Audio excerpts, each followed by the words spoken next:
রাজ্যের মুখ্য নির্বাচন কমিশনার মুখ্য সচিবের দায়িত্ব পেয়েছেন, কি বলবেন বিষয়টি নিয়ে? দেখুন, আইএস কে কোথায় দায়িত্ব পাবে সেটা নওশাদ সিদ্দিকী কন্ট্রোল করে না। যদি আপনার আমার কারো মনে হয় কে সিস্টেমের বাইরে গিয়ে কাজ করছে ইউপিএসসির জন্য, সেখানে তাদের নামে অভিযোগ করা যেতে পারে, 1 নম্বর। আর আমি যতটুকু জানি সিনিয়রিটির বেসিসে যেমন ডিজি হয় পুলিশের, ঠিক সেই ধরনের বেশ কিছু নাম রাজ্য থেকে প্রস্তাব যাওয়ার পরে চিফ সেক্রেটারি হয়। তা এটা যদি নিয়ম বহির্ভূত হয় নিশ্চিতভাবে আমাদের সকলকে দেখতে হবে, একবার দেখার পরে অভিযোগ করতে হবে।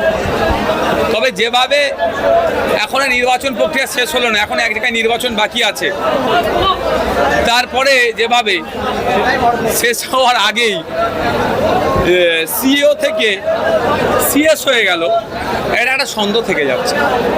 মুখ্যমন্ত্রী মমতা বন্দ্যোপাধ্যায় শুভেন্দু অধিকারী জানিয়ে দিয়েছেন যে অভিষেকের নিরাপত্তা সমস্ত কিছু কেড়ে নেওয়া হবে, কিন্তু মুখ্যমন্ত্রী মমতা বন্দ্যোপাধ্যায় কোনো নিরাপত্তা কেড়ে নেওয়া হবে না এবং তার যেন কোনোভাবে অসম্মান না হয় সেদিকে তারা বার্তা জানিয়েছেন। আপনার কোশ্চেনটা কি বলুন এর মধ্যে থেকে?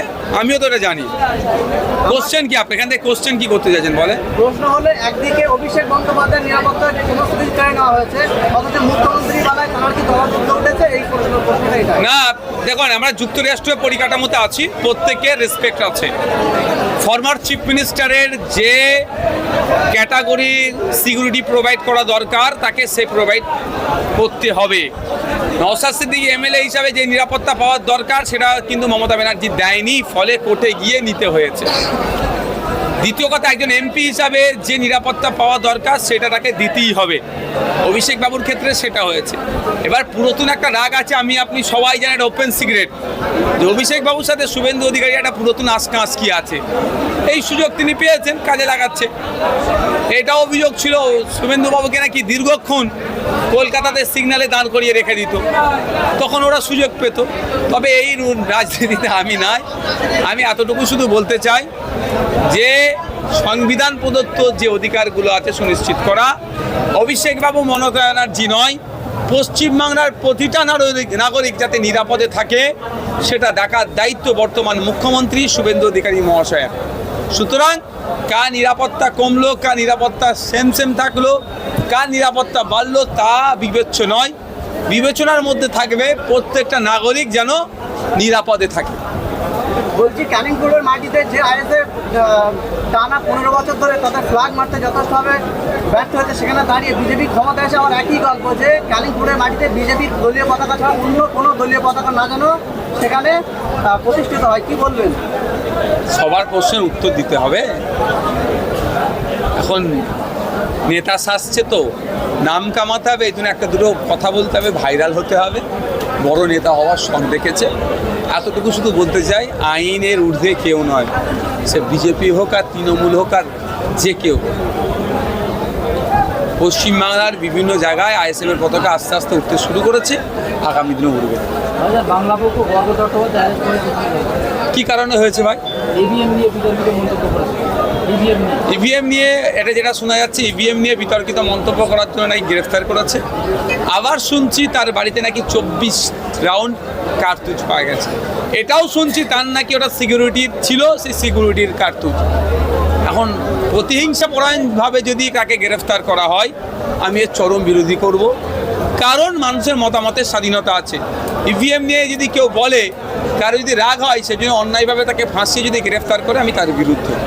এবার এটা এবার বিচার হবে, ওই রাউন্ড কার্তুজ কাজ ছিল না ছিল কি ছিল, সময় কথা বলবে। বাংলাদেশে আন্দোলন হচ্ছে, বলছে ভারতবর্ষের পশ্চিমবাংলায় মুসলিমদের উপর অত্যাচার হচ্ছে, বিজেপি সরকার আঘাত করে। আন্তর্জাতিক বিষয় তো অনেক ভুলভাল ভিডিও তো এখানে ছাড়া হচ্ছে। বাংলাদেশের ভিডিও আমাদের পশ্চিমবাংলা বলে চালিয়ে দেওয়া হচ্ছে। আমি আপনাদের মাধ্যমে সাধারণ মানুষকে বলবো, এগুলো সতর্ক থাকবে। বাংলাদেশের অত্যাচার দেখিয়ে পশ্চিমবাংলায় বিজেপি ফায়দা লুটল, এটাও হতে পারে। পশ্চিমবাংলার অত্যাচার দেখিয়ে বাংলাদেশের রাজনৈতিক দলগুলো ফায়দা লুটতে পারে। দেশের অভ্যন্তরীণ ব্যাপার আমরা বুঝবো, বাংলাদেশের অভ্যন্তরীণ ব্যাপার তারা বুঝবে। তবে বৃহত্তর স্বার্থে বাঙালি আমরা, সে স্বার্থে আমরা ভালো খারাপের পরামর্শ দিতে পারবো। অনুরোধ এতটুকুই, কারো কথায় উত্তেজিত হবেন না, law and order situation create হোক, এ কাজ করবেন না। যদি মনে হয় এখানে বিশৃঙ্খলা কেউ করতে চাইছে, লোকাল থানায় কমপ্লেন করে আমাদেরকে জানান, আমরা যাতে প্রশাসন ব্যবস্থা গ্রহণ করে সর্বোচ্চ চেষ্টা করব। অনুরোধ করছি, ফেক ভিডিও সার্কুলেট করবেন না।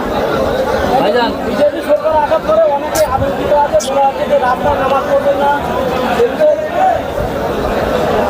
কাজটাই তো আতঙ্কে রাখা।